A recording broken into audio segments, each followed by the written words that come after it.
Hello class, my name is Lisbeth and I am a business administration student here at University of West Georgia. My article presentation is on How to Resolve Workplace Conflicts by Tamara Little. She wrote this article back in July 2015. So my article presentation will be revolving workplace conflict. You might ask yourself, what is conflict? Conflict is a serious disagreement or argument between two or more people. Another question you might ask yourself is, where does conflict happen?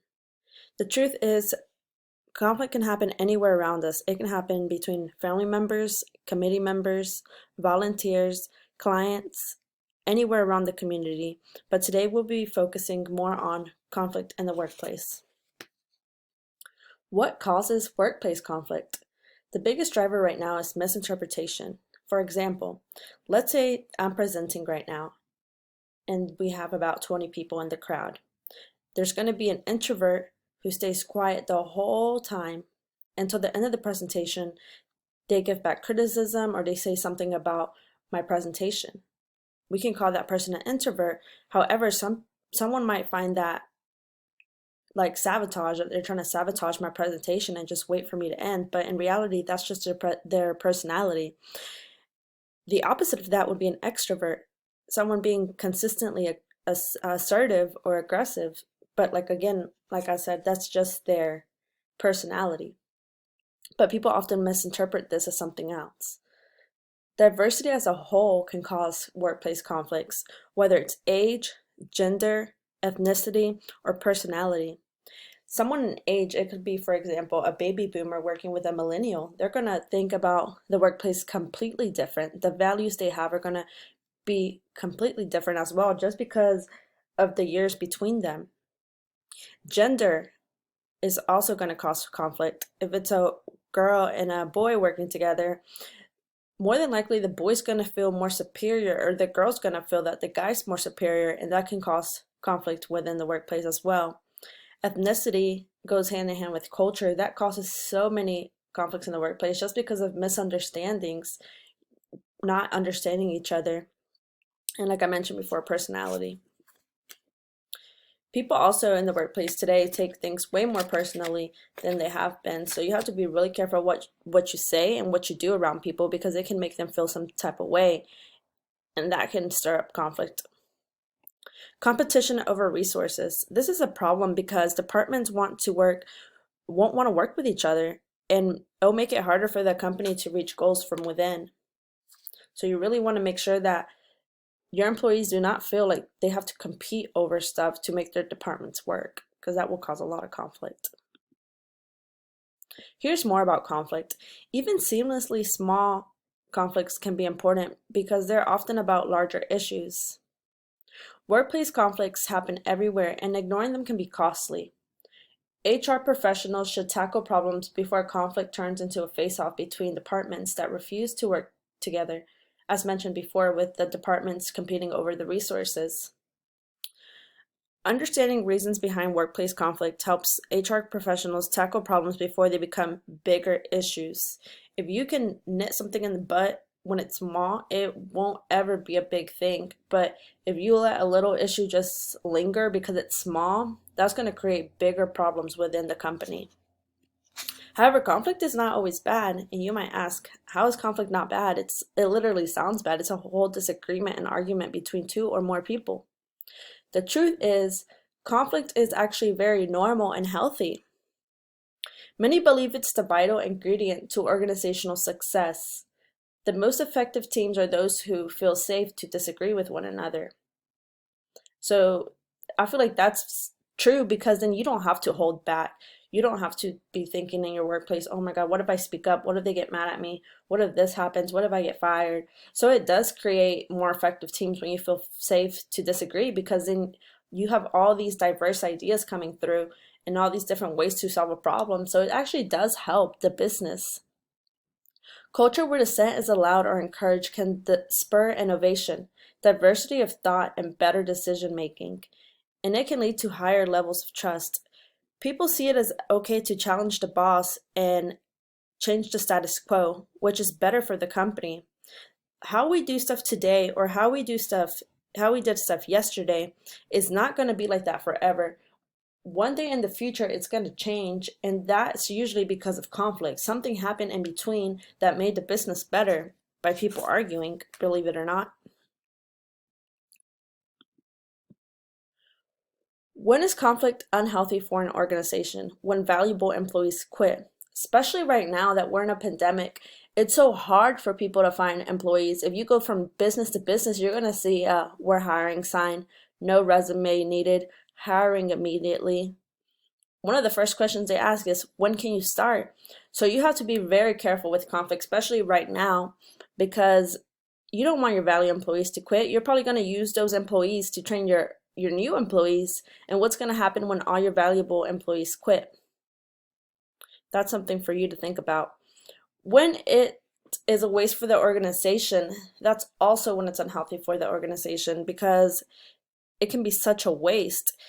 30% of the time of an HR deals with conflict. So an HR is dealing with conflict 30% of the time that they're actually at work. So that means only 70% of the time they're being productive. According to the co-founder in the article of Vital Smarts, workplace conflict can be costly. Unaddressed issues waste about 8 hours of company time and gossip and other unproductive activities. So can you just imagine how much money you're wasting in payroll if someone's only productive 70% of the time? When should HR get involved in workplace conflicts? HR should get involved when employees are threatening to quit over the problem. Like I said, especially in today's day with just keeping someone or having someone apply is such a big problem. When disagreements are getting personal and respect between the employees is being lost, this refers to as people posting on social media, people hitting each other, getting physical, and also any type of abuse when it's bullying and it makes someone unsafe to be there. You should also get them involved when conflicts are affecting morale and organizational success, so when it's affecting productivity. HR can also schedule meetings to address conflict. What is the first step you should take? I put down 6 steps, but there's actually more than 6 steps. But this first step is the most important. You want to set ground rules. Ask employees to treat each other with respect and make an effort to understand and listen to each other.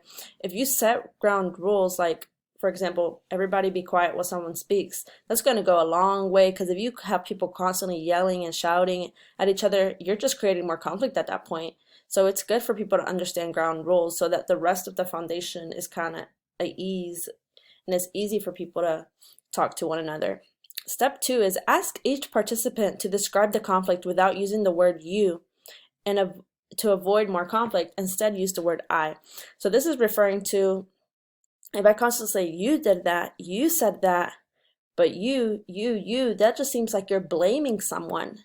So obviously they're going to feel blamed and there's going to be more conflict because they're going to disagree with you. They're not going to agree that what you're blaming them for. So instead use the word I. That way you put either the blame on yourself or you take blame away from somebody else. Step 3, ask participants to reinstate what others have said.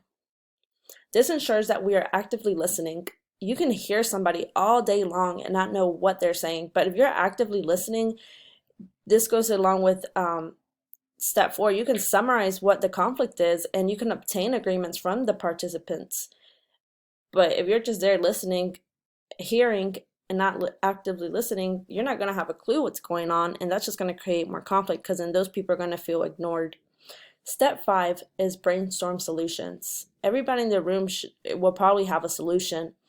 So in step 6, you rule out any solutions that employees disagree on. If you keep solutions that people have disagreements on, that will also cause more conflict in the workplace. So you want to just get rid of those and try to find a solution as a whole. When should you seek outside help? You should seek outside help when it's legal issues like certain stuff posted on social media, people hitting each other, anything that's going to get like the police involved or someone greater. You want to make sure you seek outside help, especially if the HR department lacks resources or time to address the problem. For example, as mentioned before, 30% of someone's time is taken up to deal with conflict in the workplace. But what if someone doesn't have those extra 30 minutes in the day, an extra hour in the day to deal with it? You need to get outside help, or that problem's going to turn bigger and bigger and bigger, and eventually all your value employees are going to leave, or something bigger is going to happen from that. So you should never ignore a conflict. You should always nip it in the butt. You should also seek outside help when conflict is causing bullying or any form of abuse, because this can also create potential legal issues. How often does conflict resolution work? Conflict resolution works about 80% of the time. So 20% of that time, it actually goes unnoticed. It doesn't fix anything. People do quit, but instilling how to resolve it solves it 80% of the time. So it's better to do something about it than just ignore it.